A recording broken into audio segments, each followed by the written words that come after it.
बिहार विधानसभा के शीतकालीन सत्र का चौथा दिन है और आज चौथे दिन भी सदन में काफी हंगामा देखने को मिला है। सदन में लगातार जो विपक्ष है वो नीतीश सरकार से इस्तीफे की मांग कर रही है, क्योंकि नीतीश सरकार ने जो विवादित बयान दिया था उसको लेकर अभी भी सियासी पारा चढ़ा हुआ है। इसी को लेकर हमारे सहयोगी गौतम पटना से जुड़े हुए।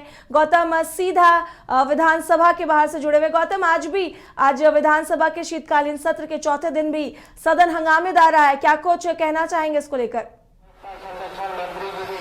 बिल्कुल, और इस वक्त की ब्रेकिंग खबर हम आपको बता दें कि जिस तरह से आज बिहार विधानसभा 2 बजे तक के लिए स्थगित कर दिया गया हंगामे के कारण, और अभी विधान परिषद में भी जो है वो हंगामे की वजह से स्थगित कर दिया गया है। तो कहीं ना कहीं जो चौथा दिन है वो भी पूरी तरीके से हंगामे की भेंट चढ़ गया है।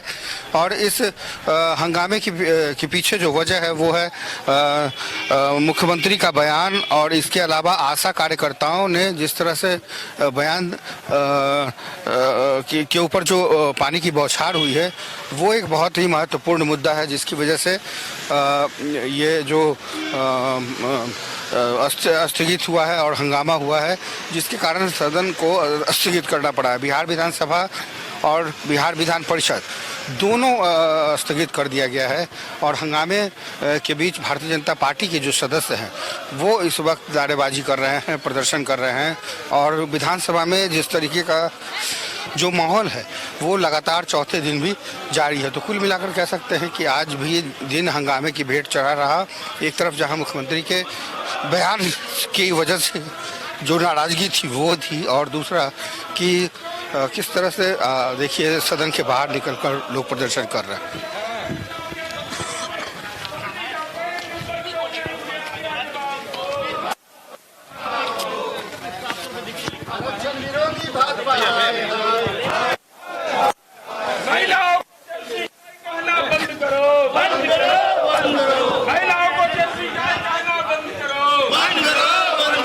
नरेंद्र मोदी डूब मरो, डूब मरो, डूब मरो। नरेंद्र मोदी डूब मरो, डूब मरो, डूब मरो। अरे मोहम्मद भाई पटेल के सवाल का जवाब दो, जवाब दो, जवाब दो। मोहम्मद भाई पटेल के सवाल का जवाब दो, जवाब दो, जवाब दो।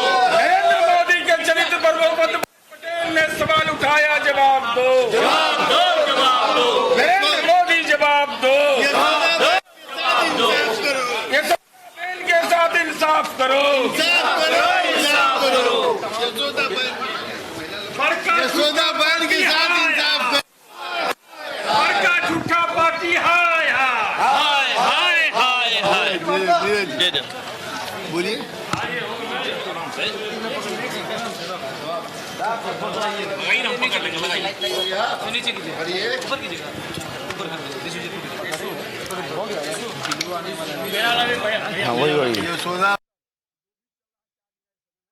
माननीय मुख्यमंत्री नीतीश कुमार जी और उप मुख्यमंत्री तेजस्वी यादव के नेतृत्व में जो महागठबंधन की सरकार ने जो जातिगत गणना की रिपोर्ट जारी की और भविष्य के कार्यक्रम घोषित किए, उसके बाद भारतीय जनता पार्टी को मिर्ची लग गई है। चूंकि यह देश भर में ये मांग उठने लगी तो लगातार सदन को बाधित कर रहे हैं। अरे किस मुंह से बाधित करते हो? ये मोहम्मद भाई पटेल का पत्र है, आदरणीय आडवाणी जी का को लिखा हुआ। आडवाणी जी को कहा कि नरेंद्र मोदी के चरित्र के बारे में लिखा है, तो आप बताइए, इसका जवाब दीजिए। जिसका प्रधानमंत्री पद पर बैठा हुआ व्यक्ति, उसी दल का नेता उनके चरित्र पर सवाल उठाता है, तो उस पर तो आप खामोश रहते हैं। और हम आदरणीय नरेंद्र मोदी से जानना चाहते हैं, यशोदा बेन आपकी पत्नी है? अगर पत्नी है तो 2007 के चुनावी हलफनामे में आपने उनका नाम क्यों नहीं लिखा? पत्नी है भी, नाम लेना आप मुनासिब नहीं समझते हैं? 2014 के चुनावी हलफनामे में सामान्य परंपरा है चुनाव आयोग का कि कोई भी लिखता है तो अपनी पत्नी का नाम, उसका कहाँ रहती है वो पता, पैन नंबर। वो तो रिटायर्ड शिक्षिका है, आपको यह भी नहीं मालूम देश के प्रधानमंत्री को कि हमारी पत्नी कहाँ रहती है? यशोदा बेन लिख दिया, पैन नंबर नहीं लिखा। इसका मतलब क्या है? महिलाओं का अपमान तो आपके राजनीति का डीएनए है। और किन किन शब्दों से इस्तेमाल किया आपने? जर्सी गाय से लेकर तरह तरह के शब्दों का इस्तेमाल किया। नरेंद्र मोदी जी, ये बिहार से उठी हुई आग है। जातिगत जनगणना का राजनीति के लपेटे में आपको लेंगे। कितना भी चिल्ला करके मर जाएगी भारतीय जनता पार्टी, तुम्हारी धर्म की बुनियाद पर राजनीति नहीं चलेगी, बल्कि समाज के वंचित तबके अपना हक और हुकूक लेकर रहेंगे और जैसा बोलिएगा वैसा जवाब देंगे। क्या अब यह लड़ाई व्यक्तिगत हो गई है? आप व्यक्तिगत तौर पे नरेंद्र मोदी के तो आप मुख्यमंत्री पर व्यक्तिगत टिप्पणी करिए? है नरेंद्र मोदी का संस्कार कि यूनाइटेड नेशन ने क्लाइमेट लीडर कहा हो? तो नीतीश कुमार जी का है। आप नीतीश कुमार जी पर व्यक्तिगत टिप्पणी कर रहे हैं। जब व्यक्तिगत टिप्पणी करिएगा तो ऐसा छीछा लेकर करेंगे ना। राजकिशोर केसरी क्या थे? श्रद्धांजलि देने जाते हैं। किस पार्टी के विधायक थे? किसको टिकट दिया था? किस आरोप में हत्या हुई थी? अपना चेहरा देखा नहीं है और मुद्दे को भटकाना चाहते हैं। हाँ, भटकाइएगा, जवाब देंगे और केवल मोफत भाई पटेल के सवाल का जवाब दे दीजिए। साफ तौर पे नीरज कुमार जो कि जेडीयू के एमएलसी हैं, प्रवक्ता हैं, और अब ये लड़ाई जो है व्यक्तिगत तौर पे सीधे आरोप लगाए जा रहे हैं और ये आरोप प्रत्यारोप का दौर जारी है। और ऐसे में शीतकालीन सत्र के चौथे दिन जिस तरीके से प्रदर्शन और हंगामा देखने को मिल रहा है, तो कहीं ना कहीं अब ये जो मुद्दा है ये अब व्यक्तिगत तौर पे अब ये लड़ाई शुरू हो गई है। एक दूसरे के ऊपर इस तरीके के आरोप सदन में और लोकतंत्र के इस मंदिर में अब उठाए जा रहे हैं, जिसको लेकर अब कहीं ना कहीं ये लगता है कि सदन पूरी तरीके से हंगामे की भेंट ही चढ़ने वाला है। और आरोप प्रत्यारोप के बीच जो सदन के अंदर और सदन के बाहर जो मर्यादाएं तार तार हो रही है, शायद ये माननीय के बीच ये कहीं भी शोभनीय नहीं है। और जनता के बीच जब ये मैसेज जाएगा तो ये लगेगा कि जो योजनाएं, जो परियोजनाएं, जो विधेयक जनता के हक और हुकूक के लिए बननी चाहिए थी लोकतंत्र के मंदिर में, शायद वो अब होता हुआ नहीं दिख रहा है। क्योंकि कुल मिलाकर 5 दिनों का जो सत्र है उसमें चौथा दिन है और चौथे दिन भी इस तरीके से हंगामे की भेंट चढ़ना कितना मुनासिब है यह जनता भली भांति जानती है। बहरहाल हम आपको बता दें कि इस वक्त की बड़ी खबर यह है कि बिहार विधान परिषद स्थगित हो गया है और इस स्थगित के बीच कहीं ना कहीं अब जो मुद्दा है वो बयानों को लेकर के केंद्रित हो गया है। और मुख्यमंत्री के बयानों को लेकर जिस तरह से विपक्ष हमलावर है, लगातार प्रदर्शन का दौर है सदन के अंदर, सदन के बाहर और सड़कों तक अब ये प्रदर्शन देखने को मिल रहा है। तो वस्तुस्थिति यही है कि बिहार विधान सभा इन दिनों किसी अखाड़े में तब्दील है और बयानों के जो तीर छोड़े जा रहे हैं वो एक दूसरे के ऊपर पूरी तरीके से असंवैधानिक शब्दों के साथ भी छोड़े जा रहे हैं। तो ये इसकी शुरुआत शीतकालीन सत्र के पहले ही दिन से शुरू हो गई थी। और इस पूरे मामले में जो सबसे अहम मुद्दा है वो है आशा कार्यकर्ताओं का। आशा कार्यकर्ता पूरे देश भर में, पूरे बिहार में, राजधानी पटना में पहुंची हुई हैं।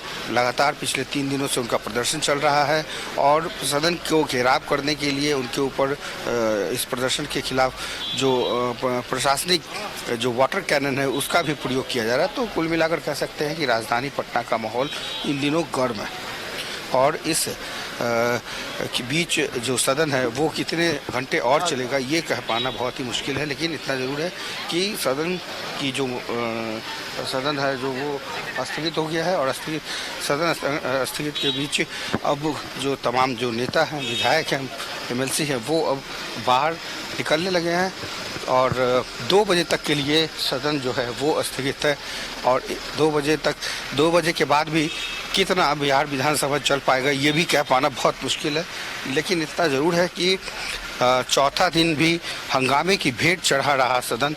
और 2 बजे के बाद जब माननीय विधायक विधानसभा पहुंचेंगे तो उसके बाद भी इस जो स्थितियाँ हैं वो कितनी अनुकूल हो पाएगी ये भी देखना होगा। क्योंकि प्रदर्शन और हंगामे के बीच सदन पूरी तरीके से स्थगित है। ये जी गौतम, आज बिहार विधानमंडल के शीतकालीन सत्र के चौथे दिन भी सदन हंगामे की भेंट चढ़ गया है और सदन में लगातार हंगामा देखा गया और सदन के बाहर भी लोग प्रदर्शन करते नजर आए। इसके साथ ही गौतम, क्या जिस तरीके से देखा जा रहा है कि सदन के अंदर और सदन के बाहर भी आरोप प्रत्यारोप का दौर जारी है। एक तरफ जहां नीतीश कुमार के बयान को लेकर बिहार की सियासत गर्म है और उसके साथ ही कल प्रधानमंत्री नरेंद्र मोदी ने इस बयान को लेकर जो अपनी प्रतिक्रिया दी है और नीतीश कुमार को कहा है कि ये बहुत ही शर्म की बात है कि उन्होंने ऐसी बातें कही है, वो भी सदन में, जिससे महिलाओं को उन्होंने शर्मसार किया है। तो क्या कुछ कहना चाहेंगे कि ये आरोप प्रत्यारोप का दौर है, कहां तक पक्ष और विपक्ष एक दूसरे पर हमलावर है? बिल्कुल सही कहा आपने कि जिस तरह से मुख्यमंत्री नीतीश कुमार ने जो बयान दिए वो अपने ही बयानों पर, हालांकि उन्होंने माफी भी मांगी, लेकिन क्या आप समझिए कि बिहार विधानसभा में जो बयान उन्होंने दिए प्रजनन दर को लेकर या जो सेक्स का ज्ञान उन्होंने जो दिया, वो बिहार विधान सभा के अंदर तो दिया ही, बिहार विधान परिषद के अंदर भी वही बयान को दोहराया गया। और ये बयान किसी व्यक्ति के द्वारा नहीं, ये माननीय मुख्यमंत्री के द्वारा दिया गया, जिसकी आलोचना पूरे देश भर में की जा रही है। ऐसे में महिलाओं ने तो प्रदर्शन किया ही है, लेकिन क्या मुख्यमंत्री नीतीश कुमार ने जब माफ़ी मांग ली तो बात वहीं खत्म हो जानी चाहिए थी। लेकिन इस पूरे मामले में पहले तो जो उनके गठबंधन दल के जो नेता थे उन्होंने भी पहले मुख्यमंत्री के बयान का समर्थन किया, यानी कि यहाँ क्या सही है क्या गलत, सच को सच कहना या गलत को गलत कहना भी मुनासिब नहीं समझते हैं। जो यहाँ के विधायक हैं, नेता है, वो इस बात से चाहते तो कह सकते थे कि हाँ, लेकिन उन्होंने भी पहले समर्थन किया, फिर मुख्यमंत्री ने माफ़ी मांगी। माफ़ी के बावजूद भी ये बात अभी तक तूल पकड़ा हुआ है और यही कारण है कि जो सदन है, सदन के अंदर सदन के बाहर अभी भी ये पूरा मामला अब इस्तीफे पे जाकर टिका हुआ है।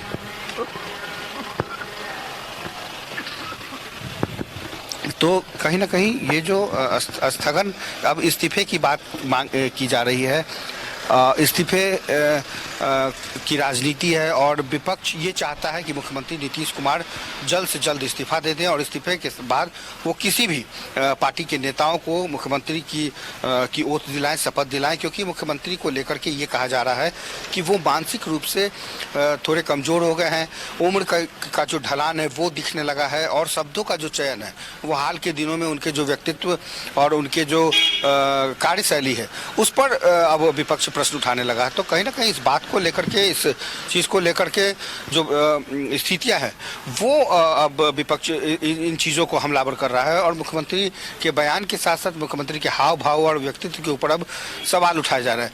हालांकि आपने ठीक कहा कि इस मामले पर मध्य प्रदेश के गुना में प्रधानमंत्री नरेंद्र मोदी ने नीतीश कुमार के इस बयान की तीखी आलोचना करते हुए कहा था कि इस बयान से महिलाओं के आत्मसम्मान को ठेस पहुंचती है और जिस तरह से जो इंडिया गठबंधन बना है उसकी सोच को उजागर करता है। तो ये अपने आप में एक बड़ी बात है और ये अब पूरी तरीके से राजनीतिक रंग ले चुका है। इसमें कहने से कोई दो राय नहीं कि अब ये पूरा मामला राजनीतिक रंग ले चुका है और ये बयान की चर्चा तब होगी जब भी मुख्यमंत्री नीतीश कुमार के नारी सशक्तिकरण, नारी जीविका बहन, दीदियाँ, आशा बहन, आशा कार्यकर्ता और महिलाओं से जुड़े हुए जितने जो योजनाएं हैं जो मुख्यमंत्री के द्वारा चलाई जाती है उन सब पर कहीं ना कहीं सवाल उठेगा। और यही कारण है कि महिलाओं में इस बात को लेकर है कि इस तरह के जो बयान दिए गए हैं वो कहीं से भी जायज़ नहीं है, कहीं से भी सदन के अंदर, लोकतंत्र के मंदिर के अंदर इस तरीके का जो बयान है वो बिल्कुल गलत है और जिसने दिया है वो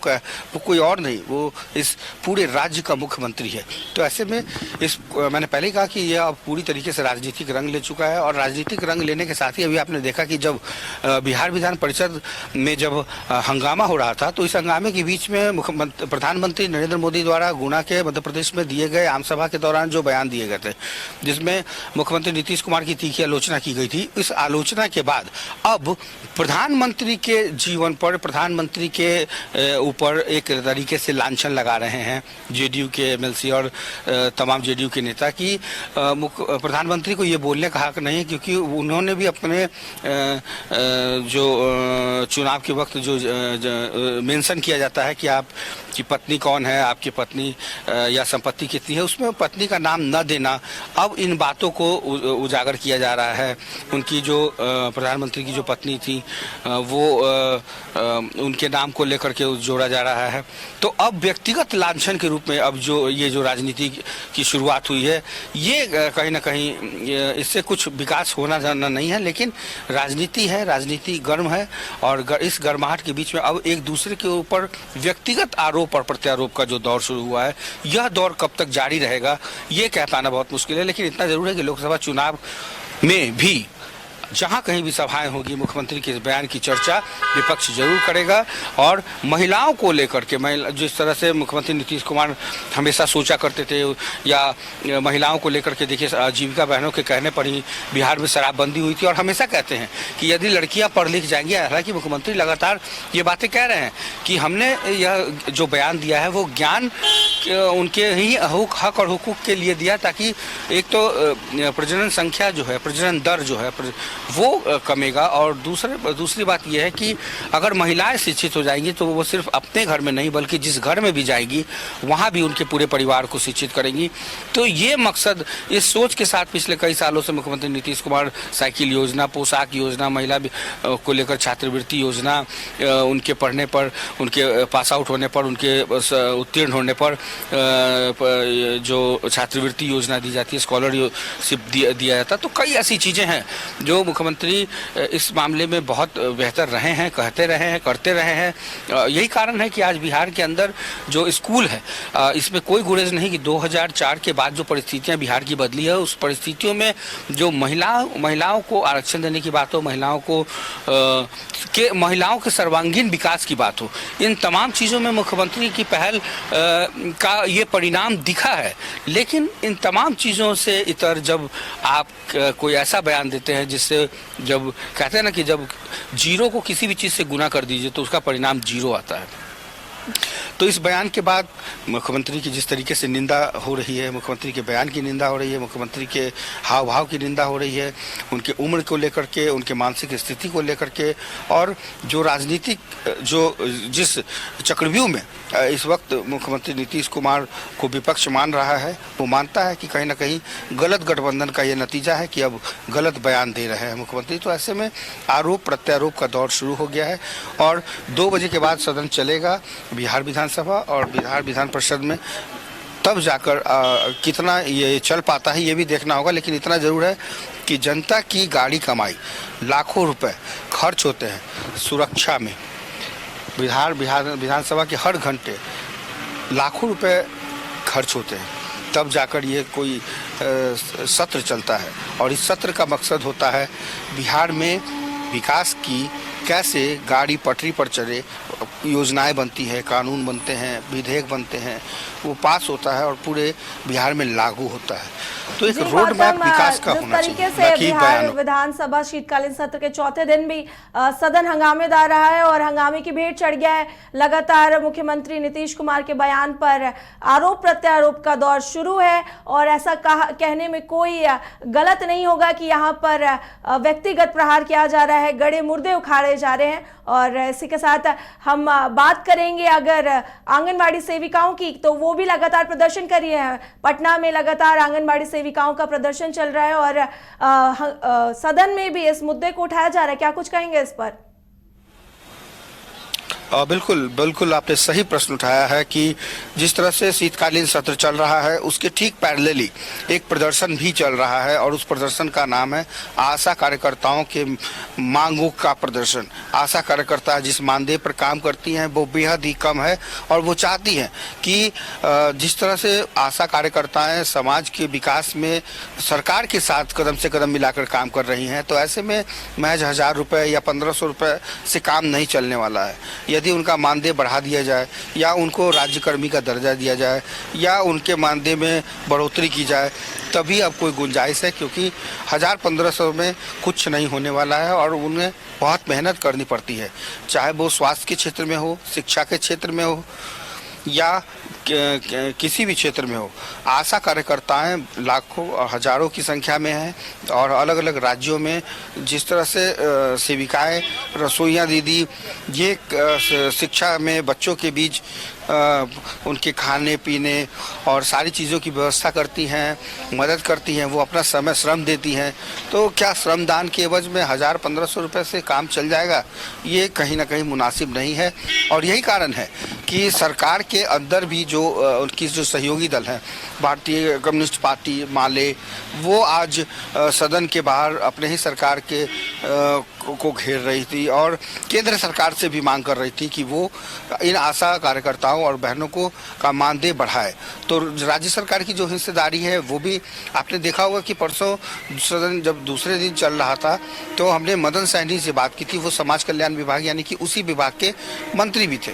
उन्होंने साफ तौर पे कहा कि संघ के लोगों से 3 मरतबा बात हो चुकी थी और तीनों बार में यह तय किया गया था कि वो स्ट्राइक नहीं करेगी और उनके स्ट्राइक करने के पीछे उन्होंने कहा कि यह विपक्ष की साजिश है कि वो चाहते हैं कि आशा कार्यकर्ताओं का जो संघ है वो प्रदर्शन करे और सरकार की आलोचना करे, सरकार को घेरे।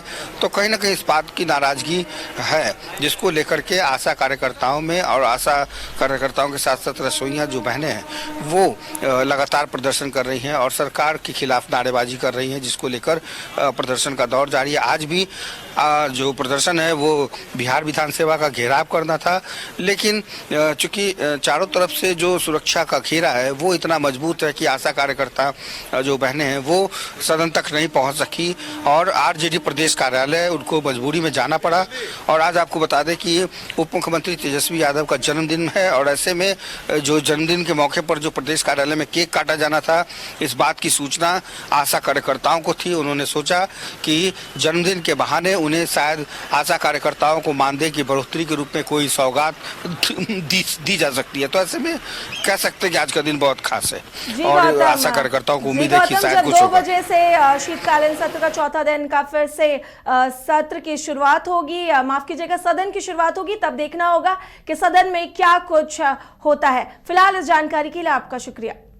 भाई इस विंटर सीजन का क्या प्लान है? फैमिली पिकनिक चलते हैं, खुद बनाएंगे और मजे से खाएंगे। इससे अच्छा वाइल्ड वादी वाटर पार्क में फैमिली पिकनिक चलते हैं, जहां इस विंटर सीजन 15 नवंबर से वाइल्ड वादी लेकर आ रहे हैं। पिकनिक स्पॉट जहां चिकन चावल के साथ सारे इंग्रेडिएंट्स, चूल्हा और लकड़ी भी मिलेगी। खुद बनाएंगे और मजे से खाएंगे। और बच्चों का क्या? फ्लावर पार्क, ट्रैम्पोलियन पार्क और हर संडे न्यू इवेंट्स भी तो होंगे। अधिक जानकारी के लिए विजिट वाइल्ड वादी वाटर पार्क रांची।